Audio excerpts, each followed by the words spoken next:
नहमदुहु व नुसल्ली अला रसूलिहिल करीम अम्मा बाद फ़अऊज़ु बिल्लाहि मिनश्शैतानिर्रजीम बिस्मिल्लाहिर्रहमानिर्रहीम। नाज़रीन, सूरह फ़ातिहा की दूसरी नशिस्त में मैं आपको खुशामदीद कहता हूँ।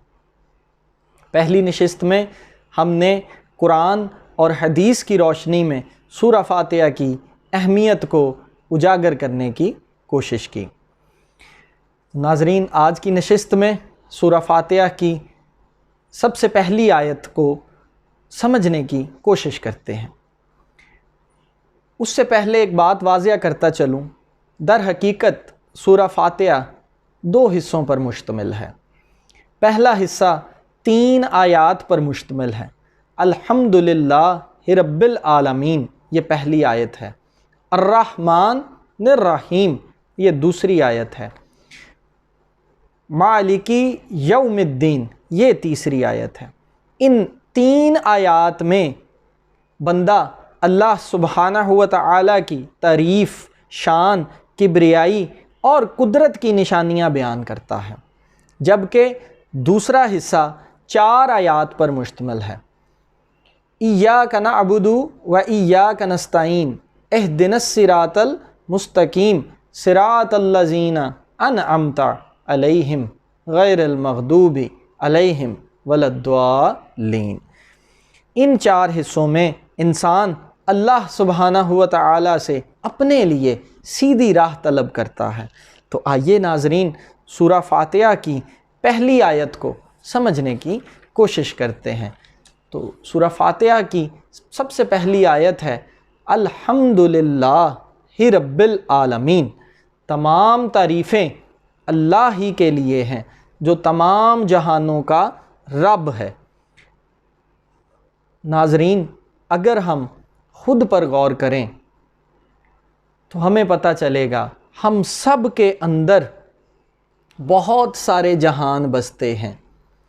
दर हकीकत जब तक हम अल्लाह सुब्हानहु व तआला की किब्रियाई बयान नहीं करेंगे, उसकी तारीफ़ नहीं करेंगे, तब तक हमें उन जहानों तक रसाई जो है वो मुमकिन नहीं हो सकती।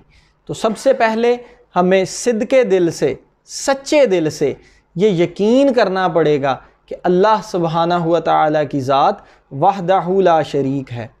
वो ज़ात हर वक्त हमारे साथ है।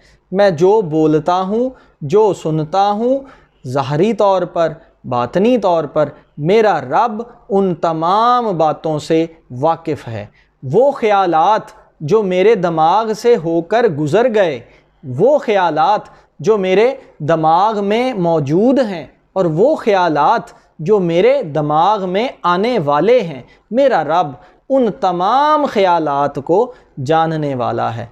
जब तक मैं यकीन के इस मकाम पर खड़ा नहीं होऊंगा, तब तक मुझे अपने अंदर मौजूद उन तमाम जहानों तक रसाई कभी भी मुमकिन नहीं हो सकती। तो नाज़रीन, दर हकीकत बिस्मिल्लाहिर्रहमानिर्रहीम उसी यकीन का मैसेज जो है वो आपको देता है। लेकिन हम बिस्मिल्लाहिर्रहमानिर्रहीम को बहुत रफ़ और बहुत आम सी चीज़ समझते हैं।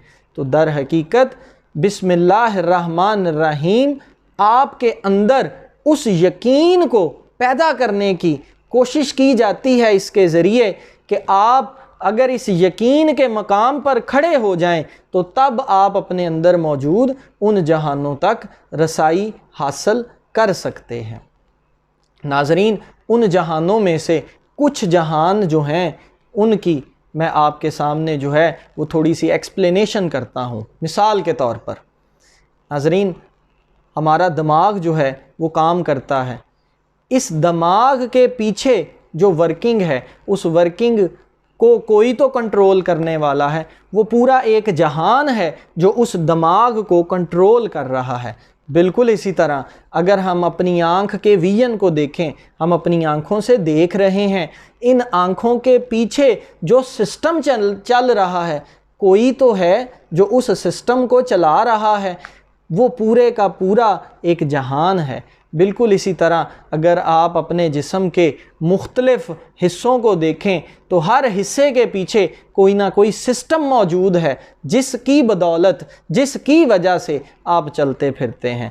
در حقیقت وہ شخص جو ان تمام جہانوں تک رسائی حاصل کر لیتا ہے وہ اللہ تبارک و تعالیٰ کے قریب ہوتا چلا جاتا ہے۔ لیکن ایسا تبھی ممکن ہے، ایسا اسی وقت پاسیبل ہے جب ہم خدا کو، اللہ سبحانہ و تعالیٰ کو وحدہ لا شریک مانیں گے۔ جب تک ہم اللہ سبحانہ و تعالیٰ کو وحدہ لا شریک نہیں مانیں گے تب تک ہم ان تمام جہانوں تک رسائی جو ہے وہ حاصل نہیں کر سکتے۔ آئیے اس جسم کے اندر موجود سب سے اہم جہان پر روشنی ڈالتا ہوں میں۔ اس جسم کے اندر جو سب سے اہم چیز ہے وہ آپ کی روح ہے۔ جس انسان کا اپنی روح سے تعلق قائم نہیں ہے وہ انسان زندہ ہوتے بھی مردہ ہے۔ بیسیکلی در حقیقت اس انسان کا اپنی روح سے جو تعلق قائم ہوتا ہے اس تعلق کے درمیان ہی شیطان مردود کا پہرا ہے۔ وہ جہان جو میری روح سے وابستہ ہے، جس کے اندر میں نے رسائی حاصل کرنی ہے، جو اس جسم کا سب سے امپورٹنٹ جہان ہے، سب سے اہم جہان ہے، اس جہان کے جو دروازہ ہے اس دروازے پر ہی شیطان مردود کا پہرا ہے۔ تو جب تک میں اس شیطان مردود کو چکمہ دے کر اپنے اس سب سے اہم جہان کے اندر داخل نہیں ہوں گا تب تک مجھے ان باتوں کی سمجھ نہیں آئے گی۔ اور یہاں پر آپ کو ایک اور بات بتاتا چلوں، دوسرے لفظوں میں جسے آپ پیر کہہ لیں، استاد کہہ لیں، راہبر کہہ لیں، رہنما کہہ لیں، یہ پیر، یہ استاد، یہ راہبر، یہ رہنما آپ کو اس سب سے اہم جہان میں رسائی کا طریقہ بتاتا ہے۔ تو در حقیقت اصل پیر اس کو کہتے ہیں، اصل استاد اس کو کہتے ہیں، اصل رہنما اس کو کہتے ہیں جو اس انسان کے اندر موجود جو سب سے اہم جہان ہے اس جہان تک آپ کو رسائی کروانے میں آپ کی مدد کرتا ہے۔ لیکن افسوس ہمارے معاشرے کے اندر یہ جو پیر کا لفظ ہے یہ کسی اور معنوں میں ہی لیا جاتا ہے۔ تو اللہ تبارک و تعالیٰ کی ذات سے میں دعا کرتا ہوں اللہ تبارک و تعالیٰ ہمیں ان تمام چیزوں کو صحیح معنوں میں سمجھنے کی کوشش جو ہے وہ سمجھنے کی کوشش عطا فرمائے اور ان چیزوں کو ہمارے لیے مزید کھولتا جائے تاکہ ہم دوسروں کے لیے آسانیاں پیدا کرنے والے بنیں۔